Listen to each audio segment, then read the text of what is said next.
Assalamualaikum warahmatullahi wabarakatuh. Syukur alhamdulillah kita bisa berjumpa kembali di channel ini. Salawat serta salam semoga selalu tercurahkan kepada junjungan kita, yaitu baginda Nabi besar Muhammad sallallahu alaihi wasallam. Allahumma sholli ala sayyidina Muhammad wa ala ali sayyidina Muhammad. Sahabat beriman, salat subuh memiliki nilai yang tinggi dalam syariat Islam. Bahkan Rasulullah Shallallahu Alaihi Wasallam mendoakan langsung umatnya yang menunaikan sholat subuh. Orang yang menunaikan sholat subuh juga disaksikan oleh para malaikat. Akan tetapi ada bacaan atau surah pendek yang tidak dianjurkan dalam melaksanakannya. Lantas, apa keutamaan sholat subuh? Bacaan surah apa yang tidak dianjurkan di waktu subuh? Benarkah malaikat menyaksikan langsung orang yang menunaikan sholat subuh? Simak penjelasannya.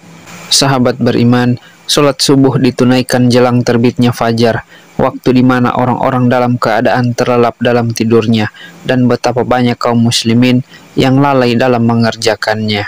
Mereka lebih memilih melanjutkan tidurnya ketimbang bangun untuk melaksanakan sholat. Karena itulah Rasulullah Shallallahu Alaihi Wasallam mengkhususkan sholat subuh dengan berbagai keistimewaan, dan sholat subuh bahkan memiliki sifat-sifat tertentu yang tidak terulang pada sholat lainnya. Saking istimewanya, orang yang mengerjakan sholat subuh didoakan langsung oleh Rasulullah Shallallahu Alaihi Wasallam. Hal ini sebagaimana disebutkan dalam sebuah hadis, Rasulullah Shallallahu Alaihi Wasallam bersabda, "Ya Allah, berkahilah umatku selama mereka senang bangun subuh." Hadis riwayat Imam Tirmizi, Abu Daud, Ahmad dan Ibnu Majah.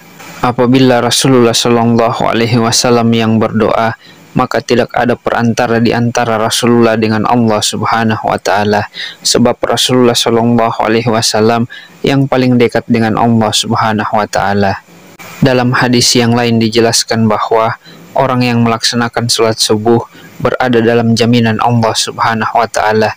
Rasulullah Shallallahu Alaihi Wasallam bersabda, "Siapa yang menunaikan sholat subuh, maka ia berada dalam jaminan Allah." Bahkan jangan kau mencari jaminan Allah dengan sesuatu selain dari sholat, yang pada saat kau mendapatkannya justru kamu tergelincir ke dalam api neraka. Hadis riwayat Imam Muslim.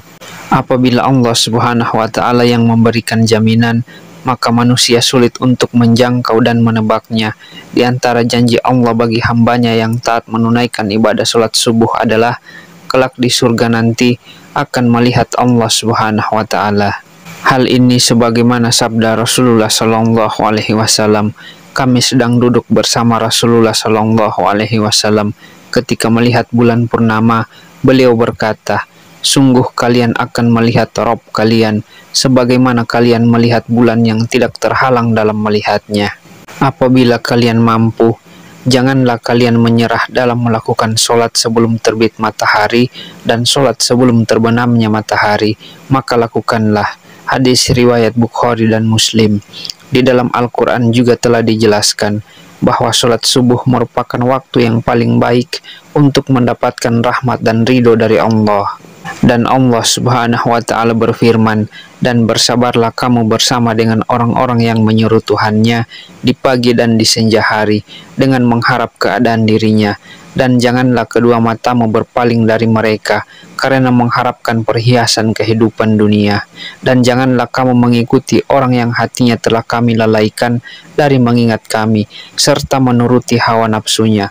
Quran Surah Al-Kahfi ayat 28. Lantas, surat apa sajakah yang tidak dianjurkan dibaca ketika sholat subuh? Sahabat beriman, begitu utama dan istimewanya sholat subuh, sampai ada bacaan surah tertentu yang tidak dianjurkan. Dalam Al-Quran Surah Al-Isra ayat 78 menjelaskan bahwa malaikat menyaksikan langsung orang yang menunaikan ibadah sholat subuh.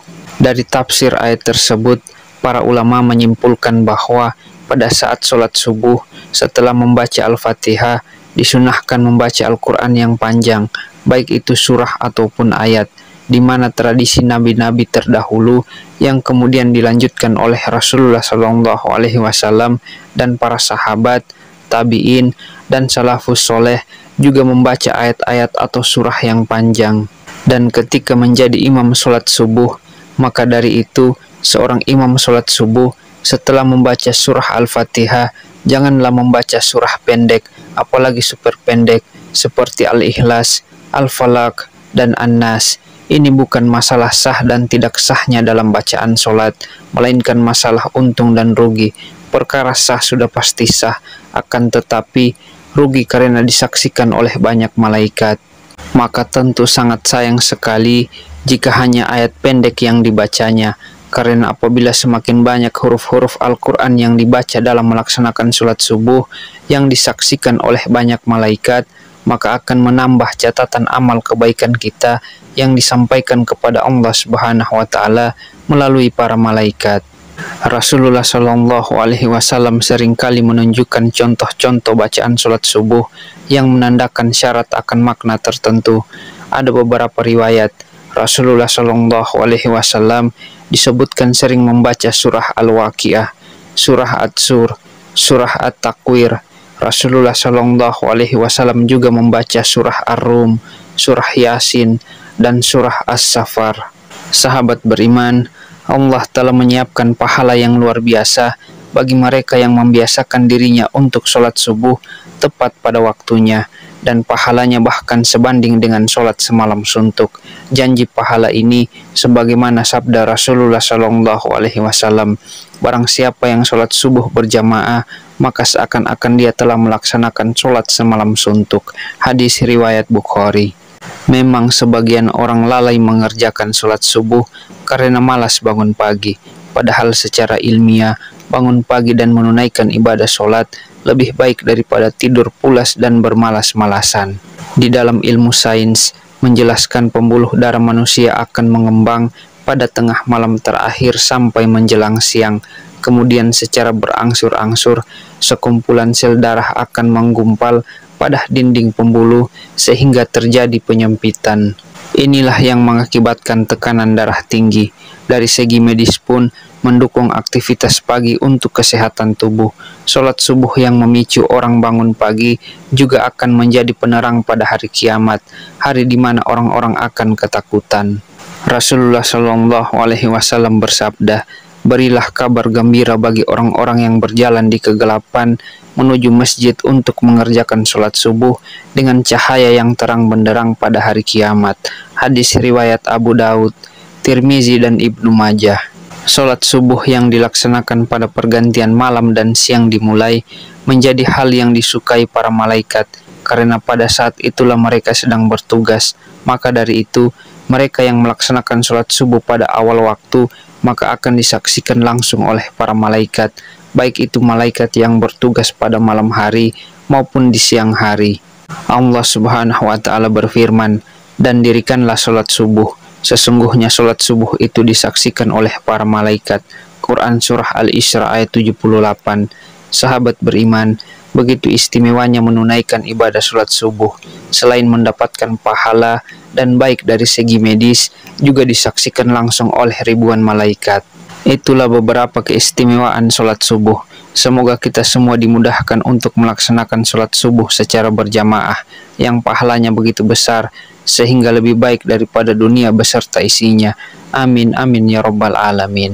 Mungkin itu saja yang bisa saya bagikan pada kesempatan kali ini. Semoga bisa bermanfaat untuk kita semua. Assalamualaikum warahmatullahi wabarakatuh.